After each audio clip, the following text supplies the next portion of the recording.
श्री स्वामी समर्थ। आज आपण अक्षय तृतीयेच्या दिवशी कोणते उपाय करावे आणि त्या उपायाने आपल्याला देवी लक्ष्मी मातेचा आशीर्वाद मिळून धनसंपत्ती समृद्धी आपल्याकडे कशी येईल हे आपण बघूया। अक्षय तृतीया हा सण हिंदू धर्मामध्ये अतिशय महत्त्वाचा मानला जातो। हिंदू धर्माच्या मान्यतेनुसार हा दिवस अत्यंत शुभ आणि महत्त्वाचा असतो।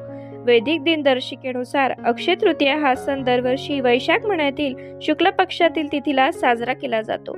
अक्षय या शब्दाचा अर्थ कधीही क्षय होत नसणारा किंवा ज्याचा कधीच नाश होत नाही असा म्हणजेच अक्षय। या तिथीचा शुभ मुहूर्त अतिशय खास आणि महत्त्वपूर्ण मानला जातो। हिंदू धर्मामध्ये अक्षय तृतीयेचा विशेष महत्त्व आहे। याच दिवशी भगवान परशुराम यांची जयंती देखील साजरी केली जाते।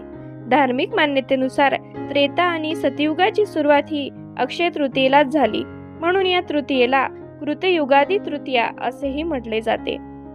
अक्षय तृतीयेच्या दिवशी आपण हे 5 उपाय केल्याने नक्की आपल्याला लक्ष्मी आणि कुबेरची आशीर्वाद प्राप्त होऊन आपल्या घरामध्ये सुख समृद्धी नांदेल।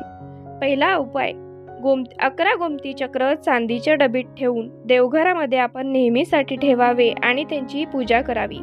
दुसरा उपाय, 27 गोमती चक्र लाल कपड्यात गुंडाळून व्यवसायाच्या ठिकाणी दरवाजावर बांधून ठेवावे, याने व्यवसायामध्ये वाढ होते। तिसरा उपाय, माता लक्ष्मीला केशर आणि हळद अर्पण करावी।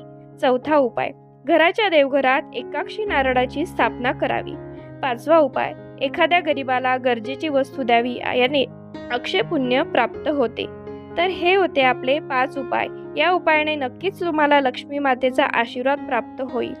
तर कसा वाटला व्हिडिओ जर आवडला असेल तर चॅनलला लाईक, शेअर आणि सबस्क्राईब करायला विसरू नका। धन्यवाद।